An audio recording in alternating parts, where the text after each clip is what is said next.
Assalamualaikum warahmatullahi wabarakatuh. Yang terhormat kepada dosen pengampu mata kuliah Psikologi Sastra, Ibu Sangajinikan Hapsari MPD, dan juga teman-teman sekalian yang saya hormati dan saya banggakan. Pertama-tama marilah kita panjatkan puja dan puji syukur kehadirat Allah Subhanahu wa taala karena telah melimpahkan rahmat dan hidayah hingga kami bisa menyelesaikan tugas dari mata kuliah Psikologi Sastra ini. Kami dari kelompok pertama yaitu akan menerangkan atau akan presentasi yaitu tentang fungsi sensor pengalaman manusia dengan anggota yang pertama ada Anissa Rizky Putri Bahrum, lalu yang kedua ada saya sendiri Revianto Lutfi Auzai, lalu ada Nur Hidayah Prawitasari, lalu ada Lisa Dwi Sakira, yang terakhir ada Sidik Firdaus Aroyan. Nah, langsung saja kita masuk ke pembahasannya. Memori atau daya ingat yaitu adalah suatu proses mental yang dimiliki individu untuk mengkode, menyimpan, mempertahankan, dan atau mengingat informasi, pengetahuan, atau pengalaman masa lalu di dalam otak yang dapat dipanggil kembali untuk dapat dipergunakan dalam waktu kemudian. Nah, jadi itu adalah yang disebut memori atau daya ingat. Berikut adalah definisi dan pengertian daya ingat atau memori dari beberapa sumber buku yang akan dijelaskan oleh Lisa. Baik, saya Lisa Dwi akan menjelaskan materi berikut. Berikut definisi dan pengertian daya ingat atau memori dari beberapa sumber buku. Yang pertama, menurut Newton dan Hall tahun 2008, memori adalah kemampuan untuk mengkode, menyimpan, mempertahankan, dan mengingat informasi atau pengalaman masa lalu pada otak manusia. Selanjutnya, menurut Bruno tahun 1987, memori adalah proses mental yang meliputi pengkodean, penyimpanan, dan pemanggilan kembali informasi dan pengetahuan yang semuanya terpusat di dalam otak. Selanjutnya, menurut Wade dan kawan-kawan tahun 2008, memori adalah kemampuan individu memiliki dan mengambil kembali suatu informasi dan juga struktur yang mendukungnya, serta suatu bentuk kompetensi. Memori juga memungkinkan individu memiliki identitas diri. Selanjutnya, menurut Solso tahun 2007, memori adalah proses mental yang melibatkan penyandian atau encoding, penyimpanan atau storage, dan pemanggilan kembali informasi dan pengetahuan yang semuanya terpusat di otak. Selanjutnya, menurut Kaplan tahun 2006, memori adalah kemampuan seseorang untuk memanggil kembali informasi yang telah dipelajarinya dan yang telah disimpan dalam otak. Selanjutnya, menurut Atkinson tahun 2000, memori adalah unsur perkembangan kognitif yang memuat seluruh situasi yang di dalamnya individu menyimpan informasi yang diterima sepanjang waktu. Slide berikutnya adalah jenis-jenis memori yang akan disampaikan oleh Sidik Firdaus Aroyan. Saya Sidik Firdaus Aroyan akan menyampaikan materi di slide ke-4 dan 5. Di slide keempat, saya akan membacakan mengenai jenis-jenis memori. Ya, jenis-jenis memori ini menurut Sandrox tahun 2005 dan Jadi tahun 2011, yaitu daya ingat atau memori dapat diklasifikasikan dalam beberapa jenis, yaitu sebagai berikut. Yang pertama yaitu memori jangka pendek atau short term memory. Memori atau ingatan jangka pendek adalah suatu proses penyimpanan ingatan sementara. Ingatan jangka pendek disebut juga working memory karena informasi yang disimpan hanya dipertahankan selama informasi masih diperlukan. Jika informasi tidak diulang kembali dalam kurun waktu 30 detik, maka informasi pada ingatan jangka pendek akan menghilang. Informasi tersebut disimpan secara akustik lewat bunyi yang dikeluarkannya, lebih daripada secara visual lewat penampakannya. Memori jangka pendek dapat untuk mencerminkan kemampuan diri pikiran manusia yang dapat menyimpan seberapa informasi dalam waktu yang relatif singkat dan terbatas. Nah, itulah memori jangka pendek. Selanjutnya, memori jangka panjang atau long term memory. Memori jangka panjang adalah suatu proses penyimpanan informasi yang relatif permanen. Memori jangka panjang merupakan penyimpanan yang luas dari pengetahuan dan catatan dari peristiwa sebelumnya. Memori jangka panjang bertambah seiring bertambahnya usia selama masa pertengahan dan akhir kanak-kanak. Sistem memori jangka panjang memungkinkan kita hidup dalam dua dunia, yaitu masa lalu dan masa sekarang. Kemampuan untuk dapat mengingat masa lalu dan menggunakan informasi tersebut untuk dimanfaatkan saat ini merupakan fungsi dari memori jangka panjang. Sistem memori jangka panjang memungkinkan kita hidup dalam dua dunia, yaitu masa lalu dan masa sekarang. Saat ini merupakan fungsi dari memori jangka panjang, yaitu kapasitas yang dimiliki memori jangka panjang sepertinya tidak terbatas. Informasi dalam jumlah yang sangat besar yang tersimpan dalam memori jangka panjang memungkinkan individu untuk belajar, menyesuaikan diri dengan lingkungan, serta mengembangkan identitas diri dan sejarah kehidupan. Yang selanjutnya itu memori sensor. Memori sensor adalah proses penyimpanan ingatan melalui jalur saraf-saraf sensori yang berlangsung dalam waktu yang pendek. Informasi yang diperoleh melalui panca indera, yaitu penglihatan, perabaan, penciuman, pendengaran, dan pengecapan, hanya mampu bertahan selama 1 atau 2 detik. Memori sensor tidak seluruhnya berbeda dengan memori jangka pendek. Memori sensor merupakan istilah yang merujuk pada memori yang digunakan untuk merencanakan dan melaksanakan suatu tindakan. Sebagai contoh, ketika membuat suatu masakan, tidak melakukan kesalahan seperti 2 kali memasukkan bumbu masakan yang sama. Itulah jenis-jenis memori. Selanjutnya saya akan membacakan memori implit atau prosedural. Memori prosedural merupakan memori mengenai cara melakukan sesuatu, seperti cara menyisir, menggunakan pensil, dan lain sebagainya.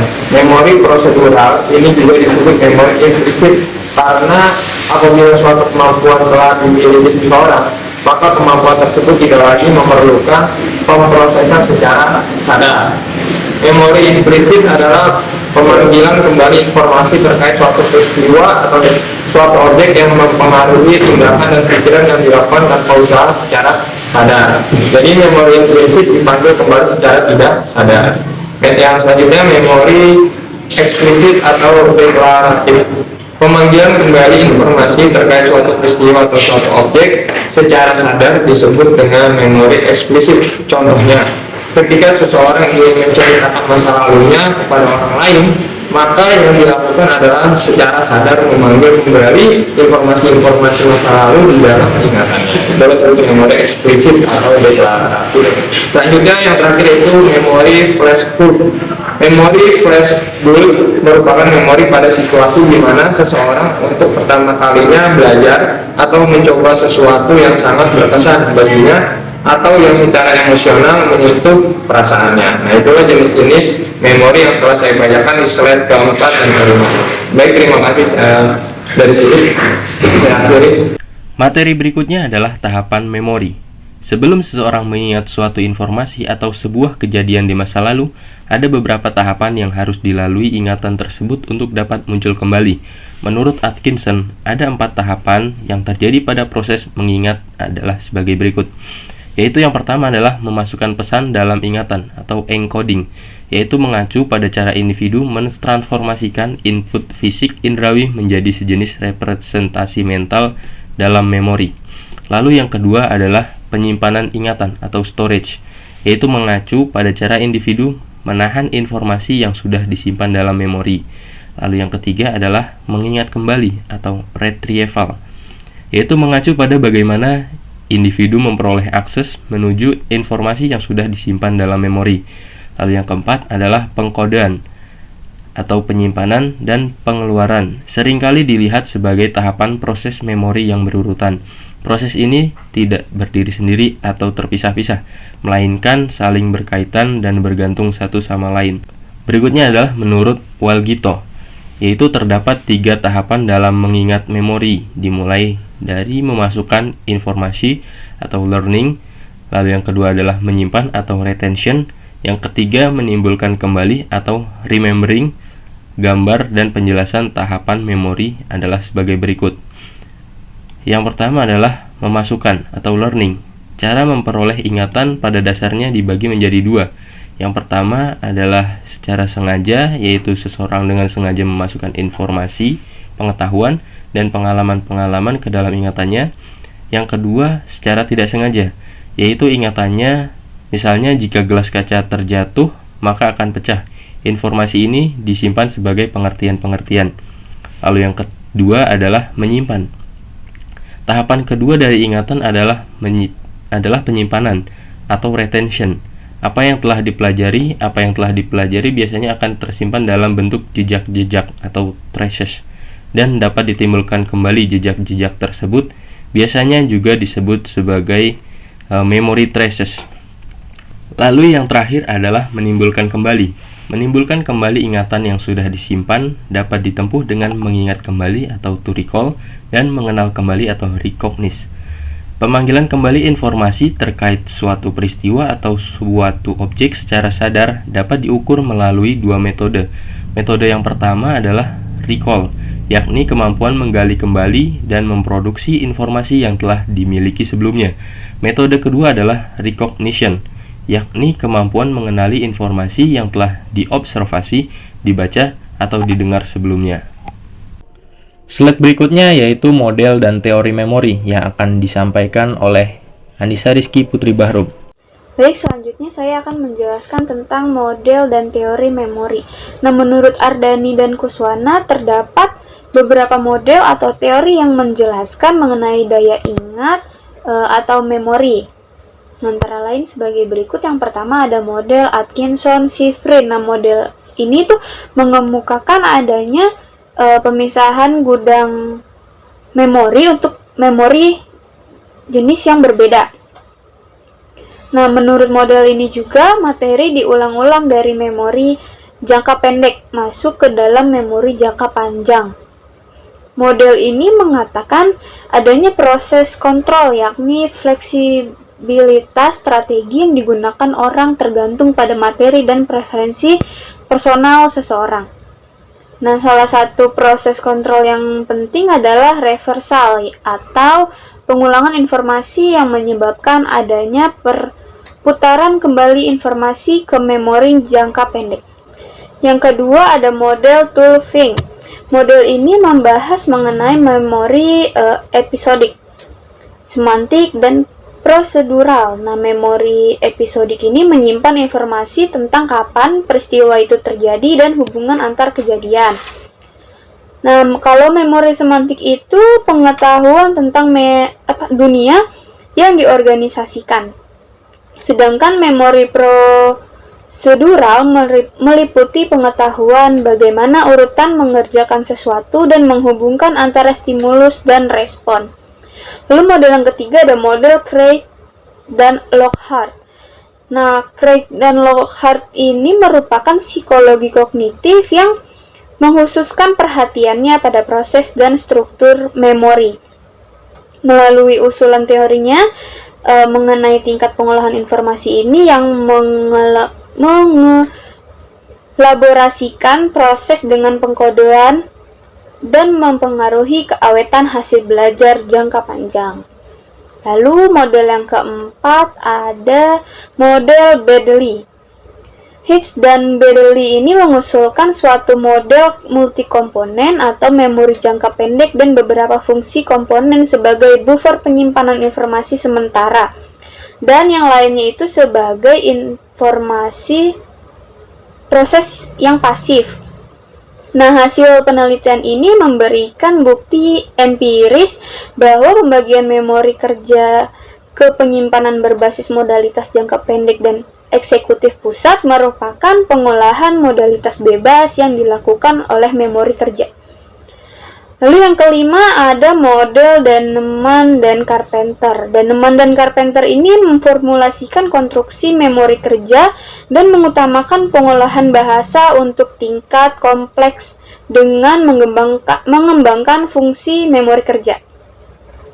Nah, berdasarkan sudut pandangnya ini, kinerja memori kerja pada jarak tugas-tugas yang kompleks memerlukan efisiensi kerja. Lalu selanjutnya ada model Kane dan Engle. Kane dan Engle ini menggambarkan memori kerja sebagai fungsi perhatian eksekutif yang dibedakan dari memori jangka pendek. Kane dan Engle ini menetapkan bahwa bukanlah jarak jangka pendek, melainkan kemampuan mengendalikan perhatian yang menjaga informasi yang tersimpan secara aktif dan cepat. Yang terakhir ada model proses Cowan. Nah, menurut Cowan ini, interaksi yang dekat dan saling ketergantungan antara memori kerja dan memori jangka panjang pada awalnya menunjukkan bahwa ada sistem penyimpanan memori tunggal yang terdiri dari unsur-unsur pada berbagai tingkat pengaktifan. Sebagai sistem penyimpanan memori-memori tunggal jangka panjang, teori memori kerja tergabung dalam memori jangka panjang. Terima kasih. Selanjutnya saya kembalikan kepada moderator. Dan slide terakhir adalah strategi meningkatkan daya ingat yang akan disampaikan oleh Nur Hidayah Prawitasari. Baik, materi selanjutnya yaitu strategi meningkatkan daya ingat menurut Anderson tahun 1990. Terdapat strategi untuk meningkatkan daya ingat atau memori. Antara lain, yang pertama ada overlearning atau belajar lebih. Overlearning merupakan upaya belajar yang melebihi batas penguasaan dasar atas materi pelajaran tertentu. Overlearning terjadi apabila respons atau reaksi tertentu muncul setelah melakukan pembelajaran atas respon tersebut dengan cara di luar kebiasaan. Yang kedua ada extra study time atau tambahan waktu belajar. Tambahan waktu belajar merupakan upaya penambahan alokasi waktu belajar atau penambahan frekuensi aktivitas belajar. Penambahan alokasi waktu belajar materi tertentu berarti menambah jam belajar. Misalnya, 1 jam pelajaran menjadi 1,5 jam pelajaran. Yang ketiga ada mnemonic device atau muslihat memori. Sering juga disebut mnemonik yang berarti kiat khusus yang dijadikan alat pengait mental untuk memasukkan item-item informasi ke dalam sistem akal. Yang keempat, rima. Sajak yang dibuat sedemikian rupa yang isinya terdiri atas kata dan istilah yang harus diingat oleh para siswa ini. Sajak ini akan lebih baik pengaruhnya apabila diberi not-not sehingga dapat dinyanyikan. Seperti anak TK, nyanyian pada anak TK ini biasanya berisi pesan-pesan moral yang dapat diambil sebagai contoh penyusunan mnemonik. Yang kelima, singkatan. Terdiri atas huruf-huruf awal, nama atau istilah yang harus diingat seorang siswa. Pembuatan singkatan-singkatan ini dilakukan sedemikian rupa sehingga menarik dan memiliki kesan tersendiri dan menarik minat para siswa. Yang keenam, sistem kata pasak atau pack word system. Sejenis teknik mnemonik yang menggunakan komponen-komponen yang sebelumnya telah dikuasai sebagai pasak atau paku pengait memori baru. Kata komponen pasak ini dibentuk berpasangan seperti merah saga atau panas api. Yang ketujuh, metode loci atau method of loci. Kiat mnemonik yang menggunakan tempat-tempat khusus dan terkenal sebagai sarana penempatan kata dan istilah tertentu yang harus diingat siswa. Kata loci sendiri adalah jamak dari kata locus yang artinya tempat. Yang kedelapan, sistem kata kunci atau keyword system. Kiat mnemonik yang satu ini relatif tergolong baru dibandingkan dengan kiat-kiat mnemonik lainnya. Sistem kata kunci biasanya direkayasa secara khusus untuk mempelajari kata dan istilah asing dan cukup efektif untuk pengajaran bahasa asing. Terima kasih. Selebihnya saya kembalikan kepada moderator. Selesai sudah penyampaian materi dari kelompok kami. Terima kasih kepada teman-teman sekalian yang sudah menyimak dari awal sampai akhir video. Kami pamit undur diri, kurang lebihnya mohon maaf. Wassalamualaikum warahmatullahi wabarakatuh.